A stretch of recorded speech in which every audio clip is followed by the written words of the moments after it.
got a standing in the gap moment. We do these standing in the gap moments as those who've been with us understand that there are certain issues, current issues, that we address in this at this point in time in our ministry, that are current events. Now we will get to the cross and the crescent, no doubt about that, as we study in that area. But there are certain current events that happen that we just can't ignore. And standing in the gap is standing on the truth, God's truth, regardless of what the world does. Because the world tends to stray away from the word of God. And so we try to stand on the truth. And there's so many things that are going on in current events that we need to stand upon. And so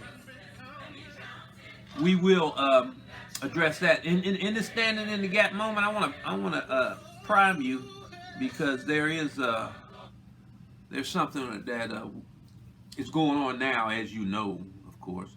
Nobody's been hiding under a rock here these last few days and not knowing what's going on. So here we go. Mayhem in the U.S. Capitol on Wednesday as swarms of protesters supporting outgoing President Donald Trump stormed the building in an attempt to force Congress to undo Trump's election laws. Police drew guns and fired tear gas after pro-Trump protesters marched through the halls of Congress. Everybody stay down! House members were told by police to lie on the floor and grab gas masks under their seats. Police said a woman had died after being shot at the Capitol. The National Guard was also deployed to the scene. Some lawmakers live tweeted the dramatic lockdown, one calling it surreal, another, Dan Kildee of Michigan, saying, quote, "This is not a protest, this is an attack on America." The chaotic scenes unfolded after Trump addressed thousands of protesters and repeated false claims that the election was stolen from him due to widespread fraud. We will never give up. We will never concede. It doesn't happen. You don't concede when there's steps involved. Trump also applied fresh pressure to Vice President Mike Pence, who had been presiding over the joint session of Congress and had to be escorted from the Senate, to unilaterally reject state electoral college votes. And I hope Mike is going to do the right thing. I hope so. I hope so. Trump later posted a video on Twitter in which he repeated his unsupported claim that the election was stolen from him, but called for peace and told his supporters to go home. This was a fraudulent election, but we can't play into the hands of these people. Outside the Capitol, members of militia groups and far-right groups summoned body armor mingled with the crowds. President-elect Joe Biden said it was an unprecedented assault on U.S. democracy and called for the siege to end. It's not a protest. It's insurrection. And the head of a business group that represents 14,000 companies, including ExxonMobil, Pfizer, and Toyota, urged senior U.S. officials to consider invoking the 25th Amendment to remove Trump from office. Washington Mayor Muriel Bowers ordered a citywide curfew that began at 6 p.m. All right. Well, that's gets us to where I want us to be, to try to understand. What America does, what America does every time is they ignore the 800-pound gorilla in the room.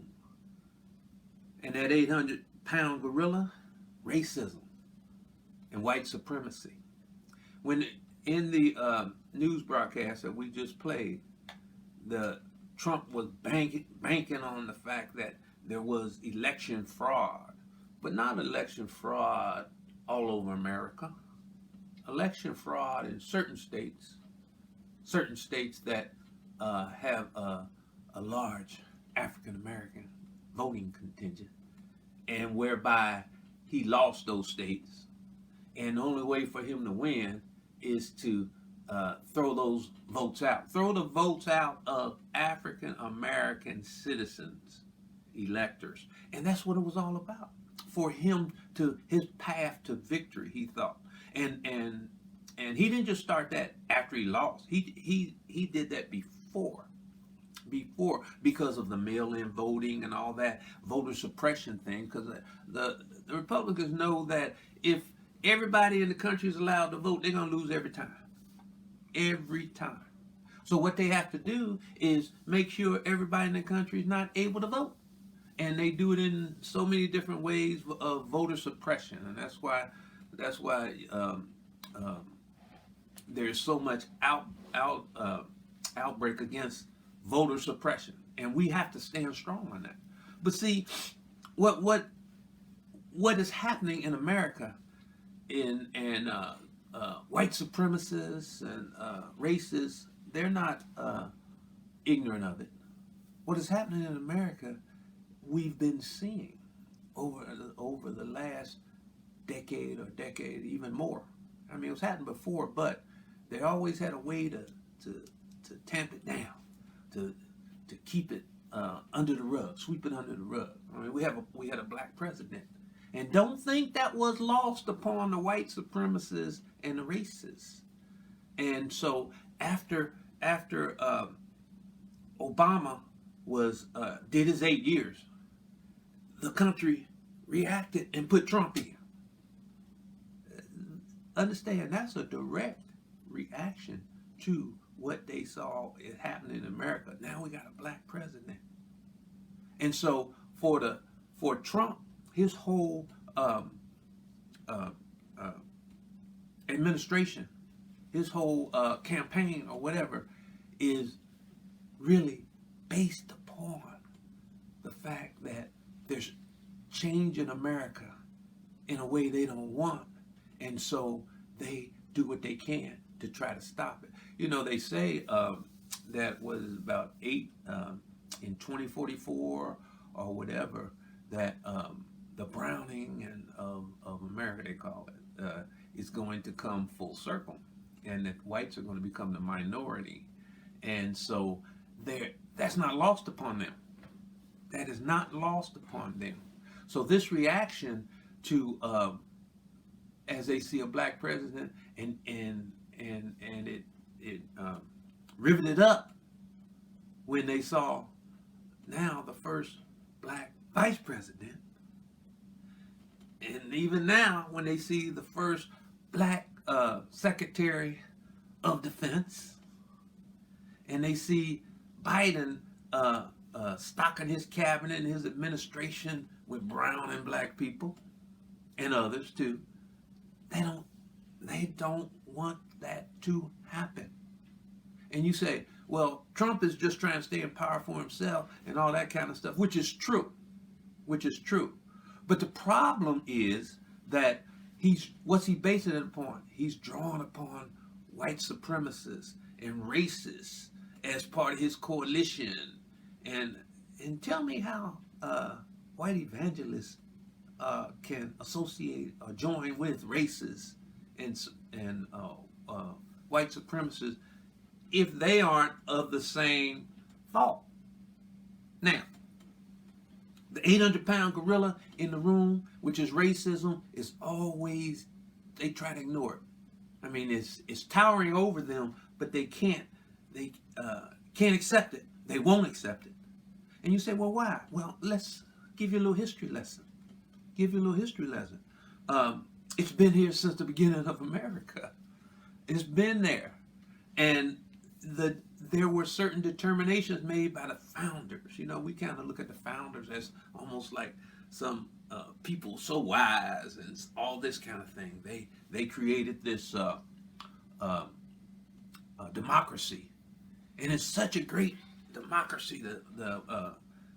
The Declaration of Independence and the Constitution, all that, just great documents and all that kind of thing, and all that. But understand that those documents weren't doing anything but trying to sweep that 800-pound gorilla under the rug. It's in the Declaration of Independence. All men are created equal and have the right to the pursuit of happiness, life, liberty, pursuit of happiness, and all that. But they didn't mean us. And then in the Constitution, they actually made racism systematic. You know, we always talk about, is racism, people ask the question, do you think there's systematic racism? Look at the Constitution. right in there. It made it in there. We weren't whole people and all that kind of thing. And what they did was ignore the fact that the problem, sweep it under the rug, kick that can down the road a little bit. So they institutionalized it, made it systematic, and then wanted to press on with black people being subjugated and actually being treated horribly and all that. And so they kicked it down the road, but they were supposed to be so smart and so wise, but their direction by doing that resulted in a civil war. A civil war. The country being torn apart. That democracy that they created that was so great was on the verge of being torn apart. And Lincoln, and people can argue me if they want, but I think Lincoln probably the greatest president we ever had for what he had to deal with.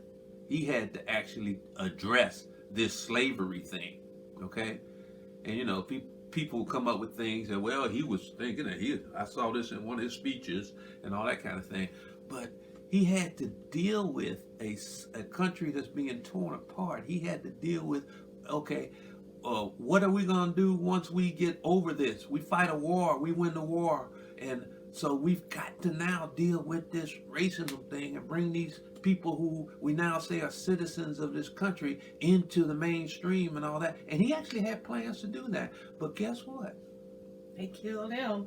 Who killed him? White supremacists killed him. Yes. And his vice president, Andrew Johnson, became president, and he was a white supremacist. And what did he do? He took all the protections that the government had for blacks down south. He did away with them and left them on their own. And guess what happened? The white supremacists came back into control, and they killed a whole bunch of them. They basically put them back in a situation that was slavery, and then tried to move on. And what happened? Jim Crow, of course. All that.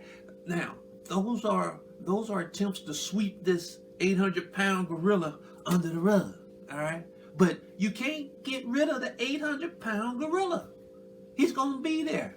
You can dress him up, hiding behind a wall and all that kind of thing, and try to make everybody think it's okay. It's not okay. So what happens? It simmers. The problem simmers. It resulted in the Civil War. It resulted in Jim Crow. And it keeps rearing its ugly head even though you try to ignore it. You can't ignore it. The 50s told you that. The civil rights in the 50s and the 60s. And then they try to sweep it under the rug in the 70s and all that in the 80s. And here we are today in last summer's unrest, spring and summer unrest. It keeps rearing its head. And you know what? It's going to keep rearing its ugly head. If they try to sweep it under the rug this time, it's going to keep rearing its ugly head until we deal with it. Now, times after the country becomes more black and brown, then we may have to definitely deal with it then, because these people are not going to stop. They're not going to stop. As you can see, QAnon, you can see the Proud Boys, and all those type groups and all that. They come and they think that they have a right to do it. If you listen to some of these people that stormed the Capitol, what did they say? This is ours. This is ours, and who sent us? The president, Donald Trump sent us. Because this 800-pound gorilla rears its ugly head, and it keeps marching forward. If we don't address it, if we don't deal with it, it's not going to go away. Guess what happened in the Joe Biden's inaugural address? He had the nerve to mention white supremacists in there and racists. These people and was it Rand Paul and all of them say he's trying to say we're all racists and white supremacists and all that. Well, you know what? If you can't even stand the word being said, then that's probably a reflection that you are. That you are. And a lot of the people out there, white people, and they're good white people, I understand that. But they are agreeing to just sweep it under the rug. They are agreeing that it's okay while they enjoy their life that has been systemic ever since the beginning of this country, and it's still systemic. Don't let anybody tell you that it is not. It is there, and it's going to come to a head. What do you mean by that? Well, these people aren't going to give up. And so when America becomes more black and brown and more open to black and brown, and you still got an 800-pound gorilla that's simmering over in the corner, and what's going to happen? And I hate to say it, but there's going to be another civil war. And it doesn't necessarily have to be a one where the country, has troops going against each other and all that kind of stuff, but you have these militia groups. And the thing that boggles my mind is, how come you can't get a handle on these militia groups? You just let them simmer out there. They go up in the woods and they get their compounds and they buy bomb making equipment and ingredients and train. Okay, and we know they're training for what?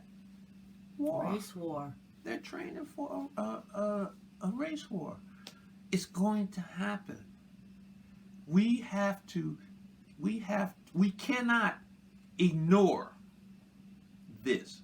And hopefully those good white people out there who are so silent and that let all this go on are now shaken to their roots, because remember what happened to our democracy back in the Civil War? They were trying to tear it down. They were trying to destroy it. Trump tried to destroy it. His people tried to destroy it. And so maybe that'll shake them out of their doldrums and understand that this is an issue you can't sweep under the rug. It's going to keep happening. The browning of America is going to keep happening. They're not going to back off. They got their militias together. And so where are we careening to? We're careening to more violence. More violence. And we have to keep that in mind. We cannot back down. You know what's also bothering them? And they see it coming? When a state like Georgia can elect a black senator, and it turns from red to blue and all that, and they can see that they're going to see other states start popping up like that too. They know the time is right, and they are arming themselves, and we need to address it. Now, this is a stand in the gap moment, because this is not the way God wants this to happen. The truth. Micah 6:8. Justice. Mercy. Walk humbly with your God. The evangelicals must not have read that part of the Bible. We have to keep in mind what's going on and always stand for the truth. And that may mean you stand in the gap, meaning that there a lot of your people don't want this to happen. So we stand in the gap regardless. Regardless. I'm sorry to be so passionate. I'm sorry that it's taken a little while to get all that out. But I hope you understand. And this remote, this broadcasting thing is a little different than when I've done all my life. When I teach, I have a group of people out there and they respond. They put their opinions out on it. And, kind of miss that. I kind of miss that because, the discussion on it is important too. It's important too. And we have the opportunity for people to add their comments into the live stream. If you have something you want to say, I see these comments coming through. I'm monitoring them, and I will bring them up. We got another prayer request that we'll put on our final prayer for the Hinton family. We forgot about that. But I also wanted to mention, if you saw that one video of the war correspondent who had inserted himself into that insurgency group, Yeah. They went into the Senate chamber, took it over, and then started praying to God and Jesus Ooh. as though God and Jesus had anything to do with that. I remember that. They called on the name of Jesus. Isn't that amazing? Anyway, hopefully that resonated with you on that Stand in the Gap moment. And we're going to press on with the cross and the crescent, of course.